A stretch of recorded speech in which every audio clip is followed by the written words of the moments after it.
How to change AT&T router to 2.4 GHz.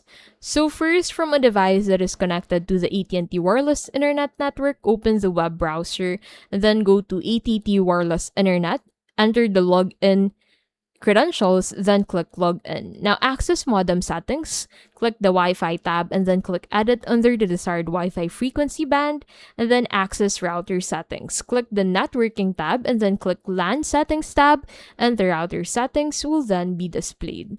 And that is how to change AT&T router to 2.4 GHz.